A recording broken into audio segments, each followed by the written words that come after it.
Assalamualaikum Sobat Gaspol, selamat malam. Di kelas Moto3 ada pembalap Indonesia. Sementara di kelas Moto2 ada tim, ya bisa dibilang tim Indonesia lah.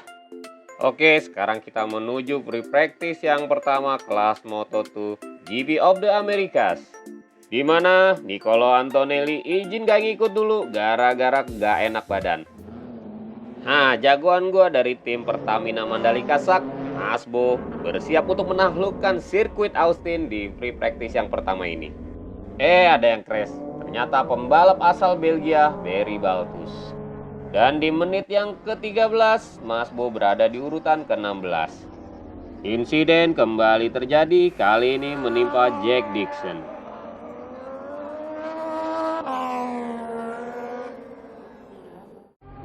Di 13 menit tersisa, Mas Bo berada di urutan ke-8.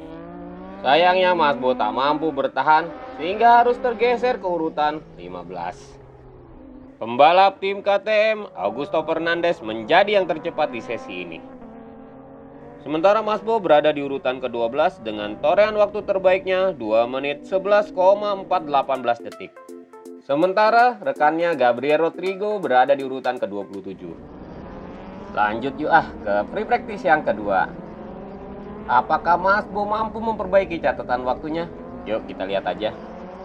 Sementara itu kita lihat nih pembalap rookie tuan rumah yang memulai debutnya di tahun ini, Finn Dillon Kelly yang ngesot ke sana sini. Dan Mas Bo kini berada di urutan ke-16. Dan tuh kan ngesot sana sini, akhirnya Kelly pun nyungsep. Diikuti Celestino Vietti yang ikut nyungsep di tikungan kelima. Dan Mas Bo belum beranjak dari urutan yang ke-16. Malahan di 8 lap tersisa ia turun ke urutan 17. Tak lama Mas Bo kembali tergeser, kali ini turun ke urutan 18. Dan pada free practice yang kedua ini, Fermin Aldeguier menjadi yang tercepat. Mas Bo dengan torehan waktu 2 menit 10,542 detik tergusur ke urutan 18. Oke, kita lanjut ke free practice yang ketiga. Bakal ada apa lagi di free practice kali ini? Yuk kita lihat. Hingga 10 menit terakhir sih Mas Bo masih di urutan 18. Dan insiden Chantra yang crash. Lalu usaha Mas Bo yang mati-matian hingga ia bisa naik ke urutan 17. Kemudian akhirnya Jack Dixon menjadi yang tercepat. Mas Bo mencatatkan waktu terbaiknya 2 menit 10,200 detik dan berada di urutan ke-15. Masuk ke zona Q2. Q1. Nah, sekarang di babak kualifikasi yang pertama, apakah Mas Bo bisa perform dan lanjut ke kualifikasi yang kedua? Nampaknya Mas Bo punya pace. Sekarang ia berada di urutan ke-8 dan bisa lebih cepat lagi. Nah, lihat dengan 2 menit 10,223 detik Mas Bo naik ke urutan keempat. Waktu tersisa kurang dari 2 menit. Apakah Mas Bo bisa mengungguli Vietti? Hasilnya luar biasa. Dengan catatan waktu 2 menit 9,791 detik, Mas Bo menjadi yang tercepat di sesi kualifikasi yang pertama. Kini kita lanjut ke kualifikasi yang kedua.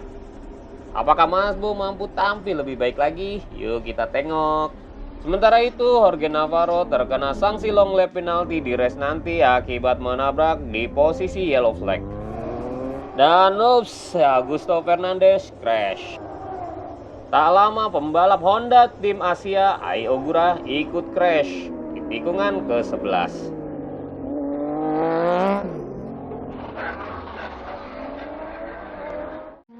Di sisa 2 menit, Mas Bo berada di urutan ke-15. Dan untuk menjadi yang tercepat, Aaron Canet malah crash di tikungan ke-17. Dan akhirnya pembalap tuan rumah Cameron Beaubier meraih pole position di kandangnya sendiri. Mas Bo berada di urutan ke-12 dengan catatan waktu terbaiknya 2 menit 10,020 detik. So, di race malam ini Mas Bo akan start dari urutan ke-12. Apakah nanti Mas Bo mampu menambah 8 poinnya dan naik dari peringkat ke-16? Kita tonton saja nanti. Gue izin pamit. Assalamualaikum.